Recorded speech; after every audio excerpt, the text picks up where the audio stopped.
Bab 338. Bertarung. Di langit di atas sekte Changjian, auranya menjadi semakin kuat. Meskipun Great Lord masih belum muncul, namun semua orang tahu bahwa dia sudah datang. Di bagian bawah, Mileye menatap ke langit. Pada saat ini, hanya ada satu pikiran di dalam benaknya. Bertarung. Dia tahu bahwa orang yang akan muncul sangat kuat, dan dia tidak bisa bersaing dengannya sekarang, tetapi dia tidak memiliki pilihan lain. Pada saat ini, Mateo Lin muncul di samping Mileye. Dia melihat ke langit, dan berkata dengan pelan, "Apakah kamu menyesal, teman kecil?" Mileye tersenyum dan berkata, "Apa yang perlu kusesali?" Mateo Lin berkata, "Menyesal karena tidak pergi." Mileye menggelengkan kepalanya dan tersenyum. "Aku akan mengatakan yang sebenarnya pada senior. Aku memang sedikit takut mati, dan tidak ingin mati, tetapi aku tidak merasa menyesal karena tidak pergi." Mateo Lin melirik Mileye, "Dengan potensimu, butuh waktu paling lama puluhan tahun untuk meninggalkan dunia ini. Pada saat itu, bahkan Great Lord Perkumpulan Pelindung Dunia bukanlah lawan darimu." Mileye berbisik, "Saat itu, apakah ada orang dari sekte Changjian yang masih hidup?" Mateo Lin berkata dengan sungguh-sungguh, "Bukankah keberadaanmu di sini juga tidak bisa membantu apa-apa?" Mileye mengangguk, "Apa yang dikatakan senior sangat benar, tetapi aku bersedia menghadapi semuanya dengan mereka." Saat berbicara sampai di sini, dia menatap Mateo Lin. "Perkumpulan Pelindung Dunia tidak akan pernah menyulitkan senior. Senior bisa pergi sekarang, ini ucapan tulusku." Mateo Lin menggelengkan kepalanya dan tersenyum, "Aku awalnya ingin pergi, tapi aku telah memutuskan untuk tinggal." "Kenapa?" Mileye merasa bingung. Mateo Lin tersenyum dan berkata, "Untuk bertaruh. Aku bertaruh kamu dan sekte Changjian akan menang kali ini." "Menang?" Mileye mengangkat kepalanya dan menghadap ke langit, merasakan tekanan yang menakutkan. Dia sendiri juga merasa sedikit bingung. Bisakah mereka menang? Setelah beberapa saat, Mileye menggelengkan kepalanya. Semua yang ada di dunia dapat dilakukan sebaik mungkin, dan sebagai hasilnya, dia akan menghadapinya dengan tenang.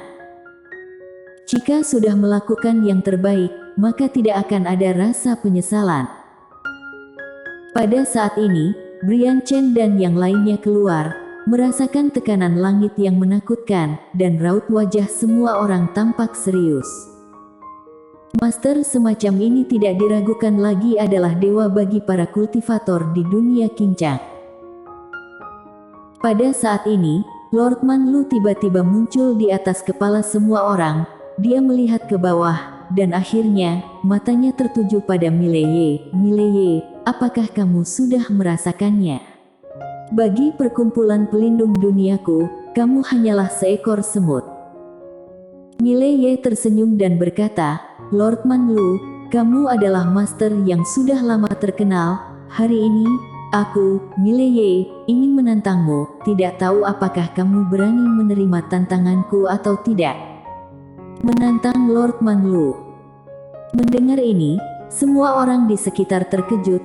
Brian Chen dan yang lainnya di bagian bawah juga terkejut. Jelas, mereka tidak menyangka Mileye akan menantang Lord Man Lu.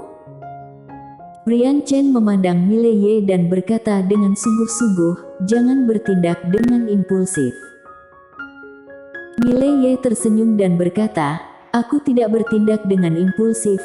Aku hanya ingin melihat apakah Lord Man Lu dari dunia Qincang benar-benar memiliki kemampuan untuk bertarung, atau hanya pandai omong besar." Di tengah langit, Lord Man Lu menatap Mileye dan berkata dengan sinis, "Apakah menurutmu kamu pantas menantangku?"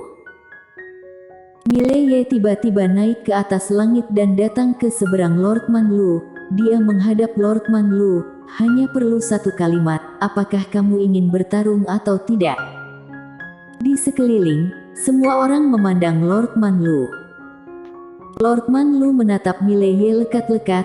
Tidak peduli apa yang membuatmu cukup berani untuk menantangku, tapi kamu akan segera menyesal karena telah bertindak seperti ini. Setelah suara itu jatuh, paksaan yang kuat tiba-tiba menyapu keluar dari tubuhnya, dan paksaan ini bergerak ke arah Mileye seperti gelombang. Di kejauhan, tidak ada ekspresi di wajah Mileye. Dia mengambil langkah ke depan. Sebuah jiwa pedang tiba-tiba muncul di depannya. Jiwa pedang ini dengan paksa memblokir paksaan Lord Manlu. Melihat jiwa pedang ini, Lord Manlu tiba-tiba mengubah raut wajahnya. Jiwa pedang mengubah dunia. Kamu adalah Dewa Pedang. Mendengar kalimat ini, semua orang di sekitar tercengang. Dewa Pedang, Dewa Pedang. Semua orang memandang Mileye, termasuk para master sekte Changjian, juga memandang Mileye. Di tengah udara, Mileye membuka telapak tangannya. Sebuah pedang muncul di tangannya, dan di sekitar, jiwa pedang itu dengan panik berkumpul menuju pedang di tangannya. Suara pedang Tao tiba-tiba bergema di langit. Mileye menunjuk Lord Manlu dengan pedang panjang di tangannya. Ayo bertarung. Setelah suara itu jatuh, tubuhnya tiba-tiba menghilang, dan saat berikutnya, sebuah cahaya pedang tiba-tiba menebas dari atas kepala Lord Manlu. Di bagian bawah, Lord Manlu sedikit menyipitkan matanya, sinar cahaya dingin melintas di matanya, dan saat berikutnya, dia menghentakkan kaki kanannya, seluruh tubuhnya naik ke langit, mengeluarkan tinjunya untuk menghadapi pedang ini. Di langit, suara ledakan terdengar seperti guntur, kemudian, sebuah sosok mundur sejauh ratusan kaki. Orang ini tidak lain adalah Mileye. Setelah berhenti, Mileye tiba-tiba memegang pedang panjang di pinggangnya dan mengarahkannya pada Lord Manlu. Saat berikutnya, cahaya pedang yang tak terhitung jumlahnya tiba-tiba menembus ruang hampa di sekitar Lord Manlu. Pedang langit instan. Melihat pedang yang tiba-tiba muncul ini, Lord Manlu sedikit mengernyit dan menggerakkan tangan kanannya ke depan. Seluruh langit bergetar dengan hebat, dan dalam sekejap, cahaya pedang yang tak terhitung jumlahnya hancur. Kemudian, sebuah pedang tiba-tiba datang ke puncak kepala Lord Manlu. Lord Manlu menggerakkan kedua tangannya untuk menghalang pedang itu. Di bawah tatapan semua orang, Lord Manlu mundur sejauh 100 kaki. Melihat adegan ini, semua orang tiba-tiba menarik napas dalam-dalam. Terkejut. Pada saat ini, semua orang terkejut. Siapa itu Lord Manlu? Dia adalah salah satu master top di dunia kincang ini. Dan bagaimana dengan Mileye? Mileye juga masih belum berusia 20 tahun. Dewa Pedang berusia 20 tahun. 20 tahun melawan Alam Breaker. Bahkan sepanjang sejarah dunia kincang, ini adalah hal yang jarang terjadi. Siluman.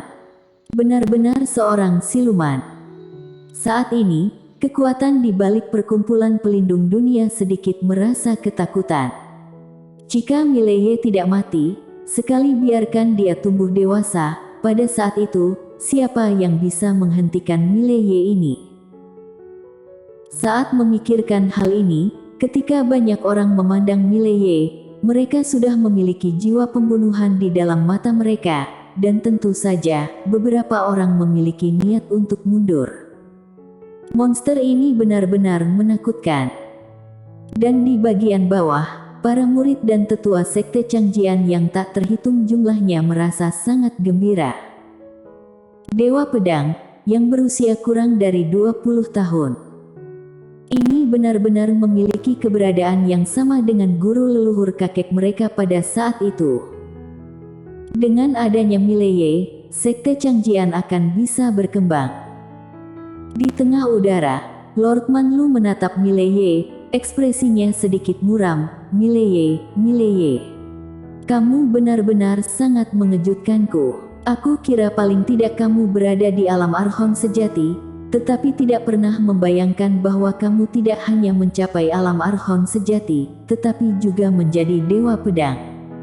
Jika kamu diberikan waktu 10 tahun, di dunia kincang ini, aku khawatir tidak ada yang bisa menjadi lawanmu. Sayangnya, kamu sudah tidak memiliki waktu. Mileye tersenyum dan berkata, kalau begitu aku harap Lord Manlu bisa membunuhku. Aku akan memenuhi keinginanmu.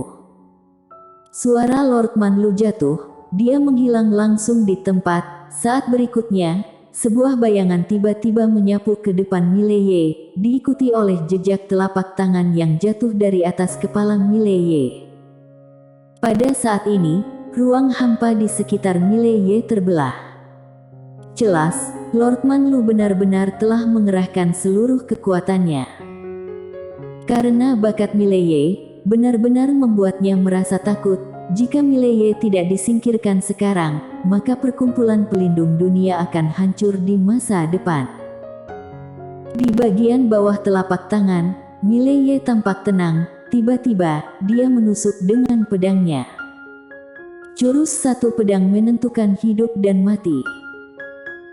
Sekarang, setelah menjadi Dewa Pedang, kekuatan jurus satu pedang menentukan hidup dan mati telah meningkat seketika dengan jumlah yang tidak diketahui. Ketika pedang ini keluar, ruang hampa yang dilalui oleh pedang langsung terguncang. Pedang ini sudah memiliki kekuatan alam breaker. Seluruh langit tiba-tiba bergetar dengan hebat, seperti suara guntur. Kemudian, kedua sosok mundur dengan keras. Kedua sosok ini adalah Mileye dan Lord Manlu. Mileye berhenti setelah mundur lebih dari 200 kaki, sementara Lord Manlu hanya mundur kurang dari 100 kaki. Jelas, dalam konfrontasi ini, Mileye lah yang kalah.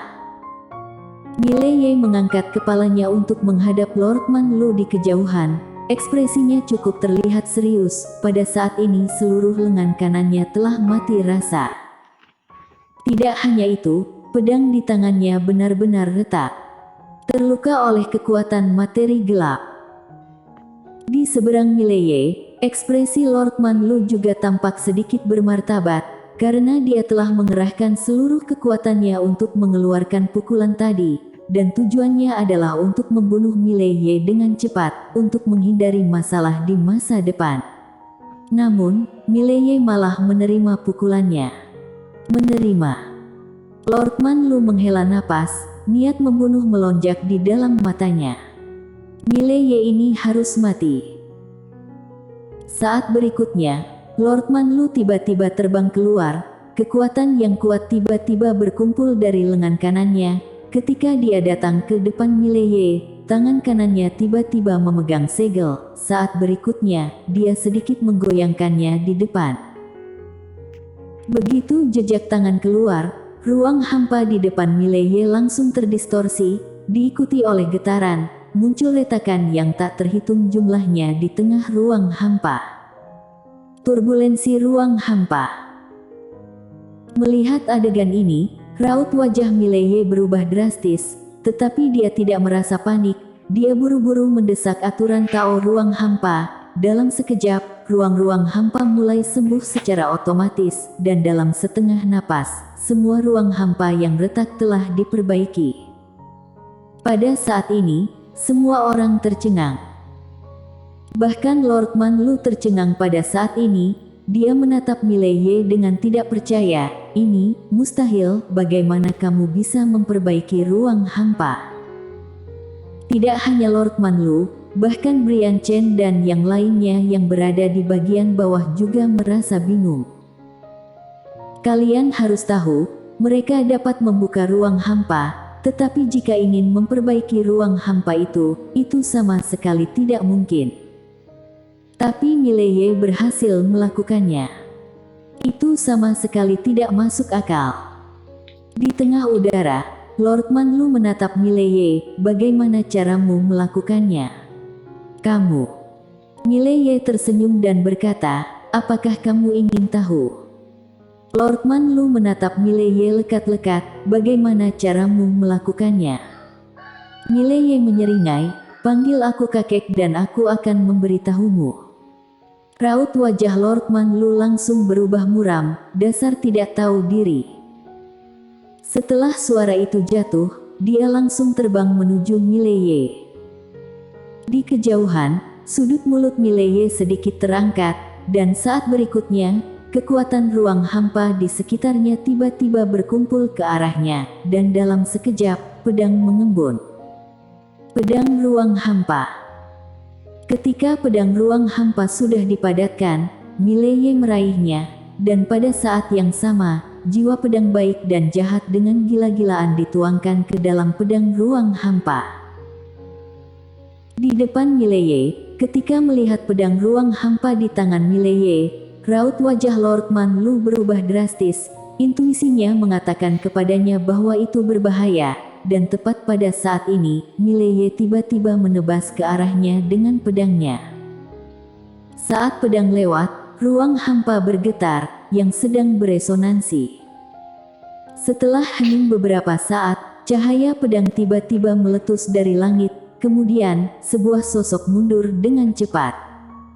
Sosok ini mundur sejauh ratusan kaki. Orang ini tidak lain adalah Lord Manlu. Apakah Lord Manlu kalah? Semua orang merasa ketakutan di tempat. Bersambung.